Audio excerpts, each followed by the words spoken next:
The chapter of BUMWIPER that you're about to listen to is going to be hard for me to read. I don't know if I'm going to be able to get all the way through it. I'm going to try. See, BUMWIPER, well, what is a BUMWIPER? It was what we called ourselves when I worked with people with disabilities, particularly in houses where clients needed complete assistance.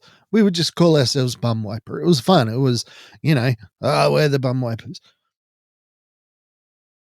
So this book, BUMWIPER, was written in two stages. The first was when I was still in the field, and I just wanted it to be a light, fun, entertaining book about the weird and wild stuff that goes on behind the scenes for people that work with people with disabilities.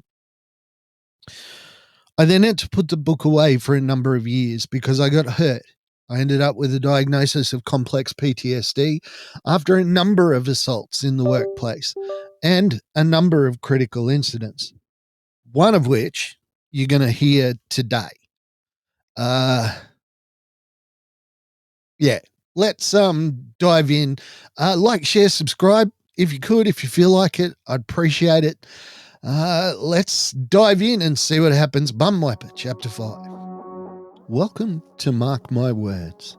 Mark My Words is the story of my journey from a place where I was shattered to where I could live again. BUMWIPER, Chapter 5, Acquired Brain Injuries. Whew. For a while, I worked with men with acquired brain injury, ABI. An ABI is an injury, illness, or stroke that leaves the person with brain injury or brain damage, leading to impaired movement, speech, and or memory. This is by far one of the saddest areas that I've worked in. The clients I worked with were all in their 40s and 50s and up. And until their acquired brain injury occurred, they were productive and intelligent family men. These were men who, before their acquired brain injuries, had worked most of their lives to better themselves and their families, and then suddenly, one day, they couldn't even wipe their own bums. The extent of the damage differed from case to case, but all the ABIs that I encountered were significant to the point where it was a dramatic change in the lifestyle of the person and their families. My job was to assist these men after they left the hospital to adjust back to living in their own homes and to relearn any skills that they had lost, or as many as it was possible for them to relearn.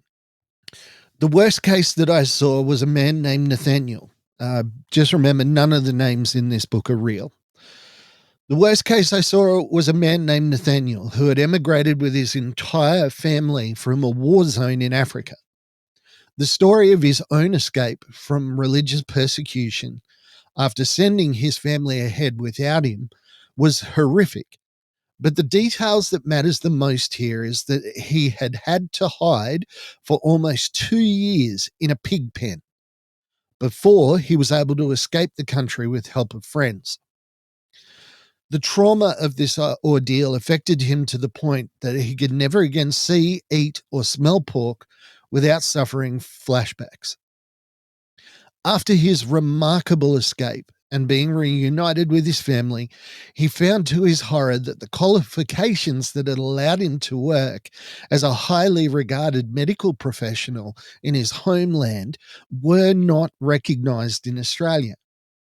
So his choices were to forget his vocation and learn a new trade, or learn English and retest for the Australian equivalencies. For a 50-year-old man, this is a daunting idea at the best of times, but he was willing to work hard and began learning English with zeal. Unfortunately, in the meantime, the only job he could get to sustain himself and his family was as a janitor working long hours. The work soon made it hard for him to find the time to study, and the learning was slowed considerably. Added to this is the issue that he was suffering post-traumatic stress disorder from his ordeal and had to have years of counseling to deal with it. So 6 years after he had mastered rudimentary English and has bought himself a home and started a successful cleaning business, he was able to send one son through university, and his daughter was about to graduate from high school. On one particular day, he started to complain of dizziness and nausea, but went to work anyway. His highly disciplined work ethic was not fully adjusted to the Australian idea of taking a sickie. At work, he suffered a stroke, and due to the alertness of a colleague, an ambulance arrived within minutes, and Nathaniel is then hospitalized. He is found to be in a coma and put on life support. It is presumed that he will die in short order. The family are deciding whether to turn off life support when he miraculously wakens from his coma. The family is overjoyed in their reunion until they realize that he will not or could not speak English. They try to encourage him to, but he is unable. Tragically, he can no longer speak English. He has forgotten how. They also see that he is highly distressed. In short, Nathaniel has suffered partial paralysis and has lost great chunks of his memory, including all of the last 6 years in Australia. He wakes up believing he is still in the pig pen in his homeland, being hunted by enemy soldiers intent on finding and killing him because he calls God by a different name than them. The family as a whole suffers terribly in the next few months of hospitalization. Nathaniel is suicidal and unresponsive to any kind of rehabilitation therapy.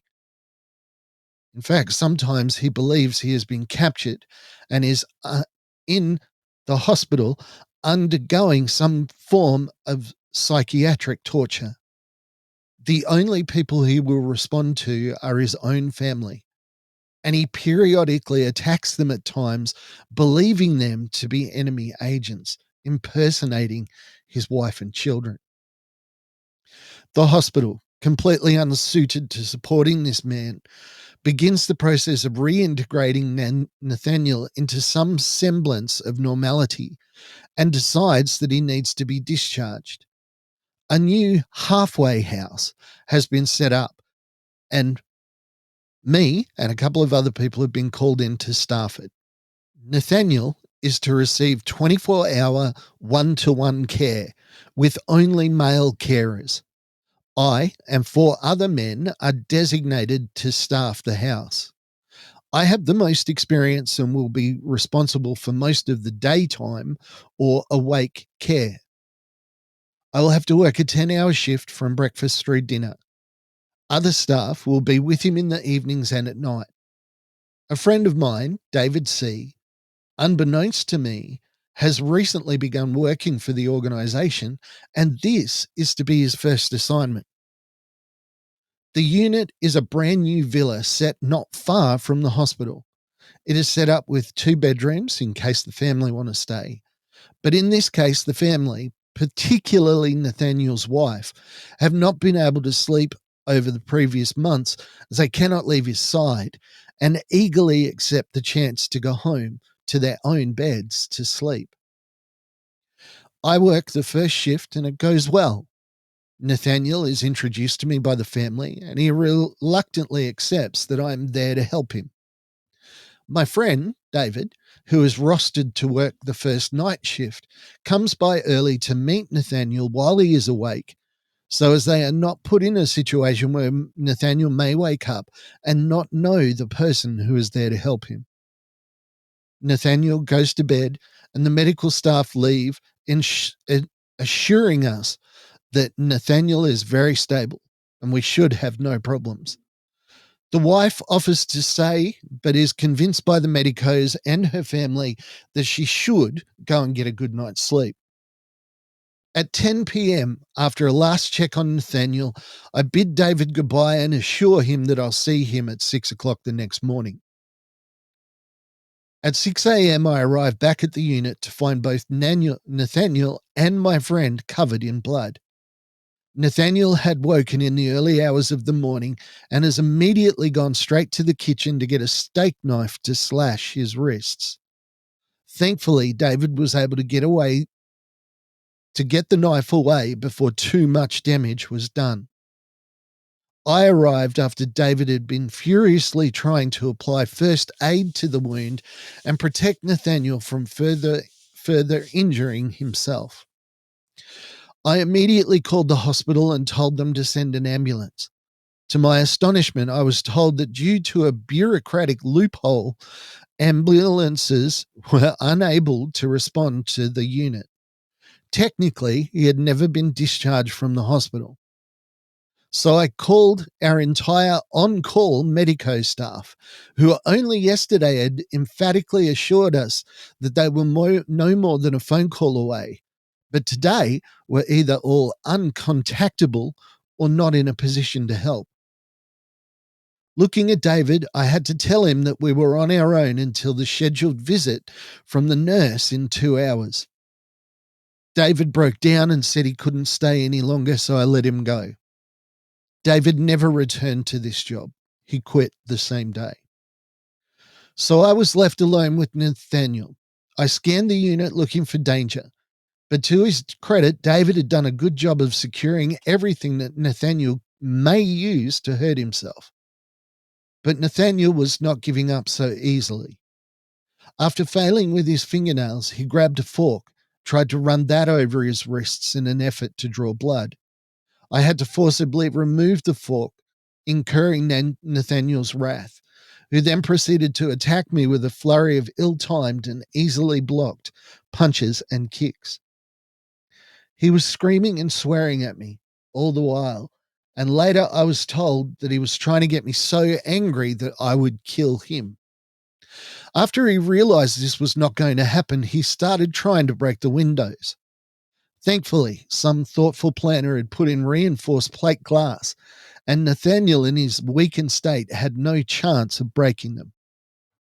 His next idea was to electrocute himself. He tried this in various ways, from placing metal into the power point to trying to break lamps and stick his fingers into the broken socket. He even tried to kick in the TV. The next attempt comprised of Nathaniel running full tilt at the plate glass doors, expecting them to shatter so he could use the glass to cut himself. All he does is knock himself cold for a few minutes. An hour later, and fully recovered from his concussion, he's hit upon another idea. If he lets himself fall, temple first, onto anything sharp, pointy, or edged, he may just kill himself. Tries to line up the corners, then the edges of the tables, then chairs, then bookshelves, etc. So now I have to physically hold him upright to prevent his unlikely plan from succeeding. On the upside, he's tired now, and we have somehow made a kind of agreement that I will give him space if he stops trying to hurt himself. In between unsuccessful bouts of trying to kill himself, I've been able to send out a stream of phone calls for help. What has been my undoing, though, as I was to find out later, is that I sound so calm on the phone that no one really believes what I'm saying. What they should have realized is that I was intentionally trying to keep my voice calm so that Nathaniel does not get more upset than he already is. Finally, I get through to my boss, who cannot believe the situation I am in. He too was assured that nothing like this could happen. To his credit, he showed up minutes later, but not before the next big drama. It's 9:30 now, and Nathaniel's family, who have taken the opportunity to have a nice leisurely breakfast out at a nice restaurant, as they should, arrive at the unit to find their father and husband and his carer, me, covered in blood. Nathaniel has torn bandages hanging from his wrists. He hasn't let me redo them and keeps scratching at them. Nathaniel's wife falls into a dead faint. I encourage his son and daughter to take the mum from the home, as they are becoming very distressed and have raised the decibel level in the house by a factor of 3. Just as an aside, when I used to tell this story, it was funny. So the idea of them raising the decibel level was supposed to be humorous. Back to the book. They are screaming and shouting, their distress making them unable to understand how I had just started to bring the situation under some semblance of control before they arrived. My boss arrives and the family leaves. So now it's time to deal with the medicos, to get them on deck to take over the situation. The treating doctor, who has gotten all of my messages but has decided that I must be overreacting, has sent one of his nurses down to assess the situation. She arrives in a cloud of self importance, disgusted that we haven't given Daniel his medication. To be honest, I had tried once, but had become otherwise distracted. Further to this, she was disgusted by the bloody mess he had become and was stunned that I hadn't cleaned him up. She said some things about how stupid and useless I was, but to be honest, I was too tired and too shell shocked to care. On seeing her, and Nathaniel had initially become quite calm. Her face was familiar to him, as she had looked after him for most of the last few months. To the nurse, this was clearly a sign that I had done something to upset him, and she promptly ordered me and my boss outside. I suggested that she might like us to stay around just in case, but she insisted. She had decided that we, in particular me, were obviously the problem, and as long as I wasn't around, we couldn't aggravate the situation further. And when she said us, I knew she meant me. So we went dutifully outside. 15 seconds later, we heard a scream and had to re enter.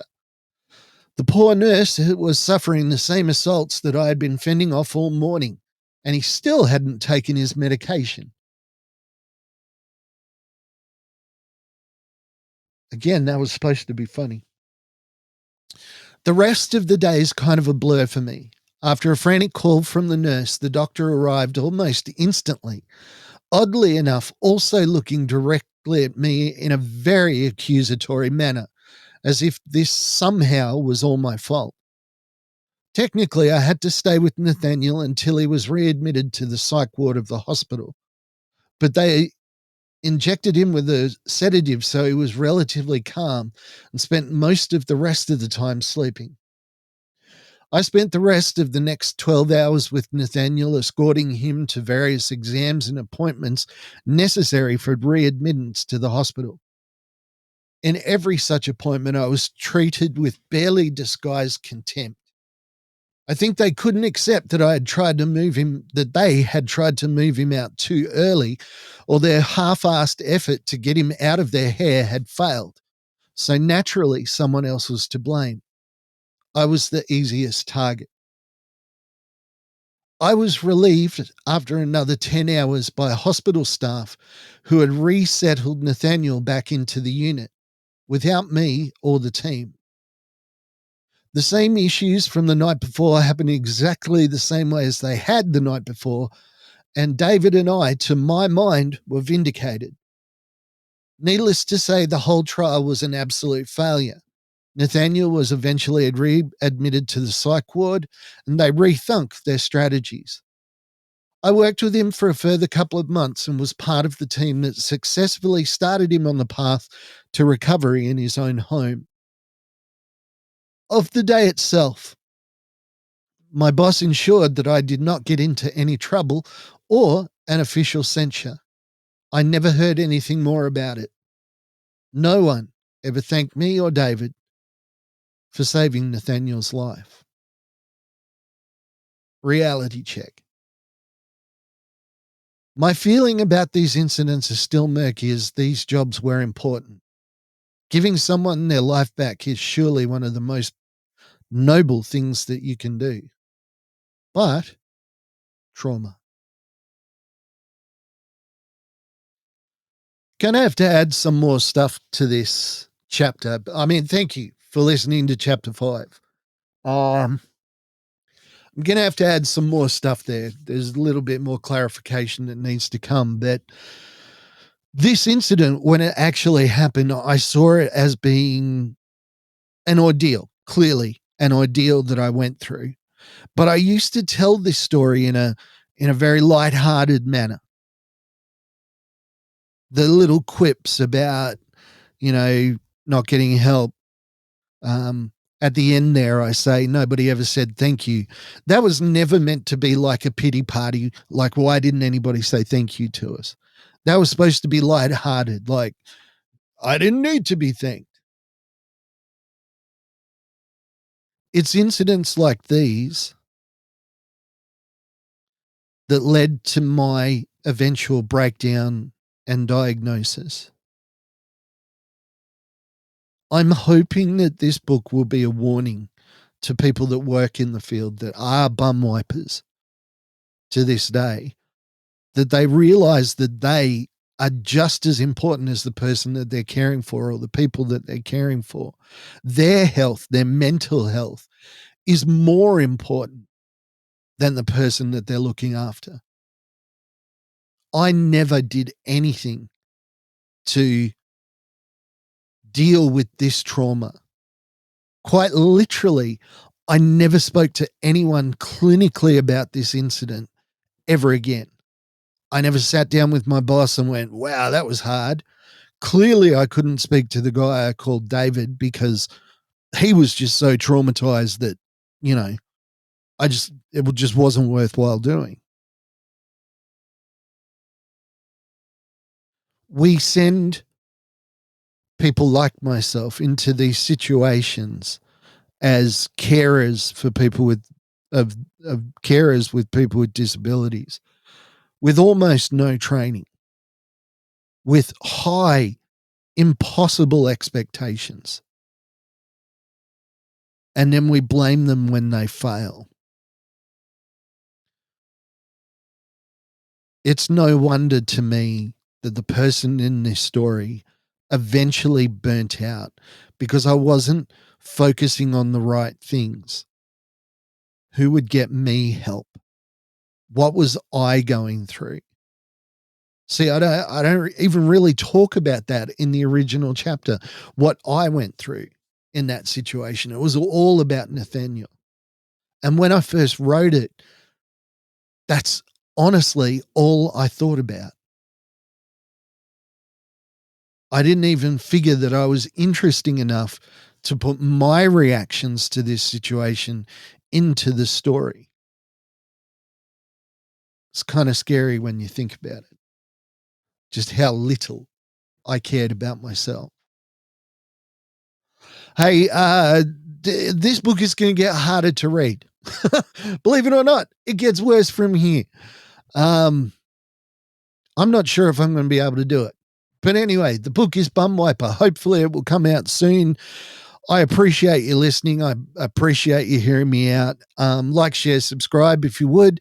And I want to try and get this out there. I want to try and get this to people that are working with people with disabilities so that they know that they don't need to make the same mistakes that I made. They don't need to be how I am now. This story now is a bitter one. It's an angry one. It's not a pleasant one. And it didn't have to be if I had have just taken care of myself. Hey, I appreciate you. Have a great week. I will talk to you again soon. Bye for now. Thank you for listening to Mark My Words. I'd like to thank my producer, Meredith Brosnan, and also Torian, Kevin, and Lorraine. And I can't forget the band Adelaide, who allows us to use their song as our theme.